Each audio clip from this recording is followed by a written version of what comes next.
avait entendu que les terroristes sont rapprochés de notre territoire togolais. Ils étaient au nord, mais on les a repliés. L'extrémisme violent était vraiment quelque chose qui était depuis. L'attaque de Sanloaga dans la préfecture de Panjal, dans la nuit du 6 au 10 novembre 2021, est la manifestation claire de la volonté expansionniste de ces groupes terroristes d'aller au-delà du Sahel. Le cas alarmant du Bénin, tout à côté, est une illustration parfaite de cette dynamique. La menace liée à l'extrémisme violent est diffuse et multiforme. L'implication de toutes les composantes de la société est nécessaire pour faire face à cet ennemi asymétrique, presque invisibles, qui se font au sein de la population. En ce sens, vous convenez avec moi que les jeunes et les femmes sont des acteurs à part entière dans la chaîne d'alerte et de prévention de l'extrémisme violent.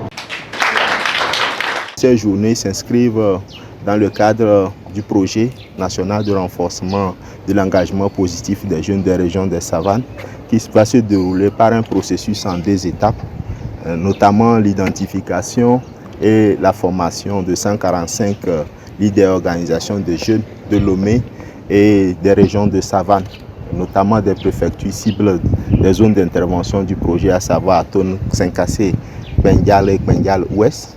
Et la seconde étape qui consiste à mener des consultations d'échange dans les préfectures cibles du projet avec une sélection de 20 jeunes pour constituer une cohorte de formateurs pour les pairs en vue donc de disséminer la compréhension du phénomène de l'extrémisme violent au niveau des communautés. L'atelier à Lomé est une première étape.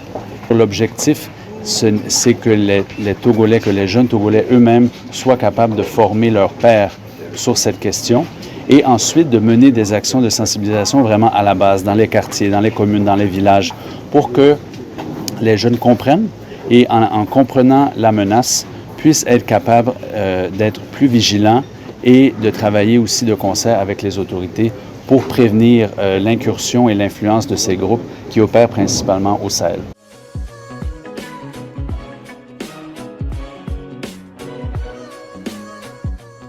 Au début, ce qu'on avait pensé que surtout les pays arabes, c'était des musulmans.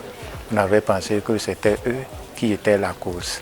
Mais aujourd'hui, nous avons su que ce ne sont pas les musulmans, mais ce sont les idées des personnes qui cherchent à imposer. À travers cette formation aujourd'hui, je saurais comment localiser ces genres de personnes. L'extrême violent, c'est le fait d'utiliser une idéologie, de vouloir l'imposer par la violence pour imposer ses vues, imposer son attitude, imposer ses opinions par l'utilisation d'une idéologie quelle qu'elle soit.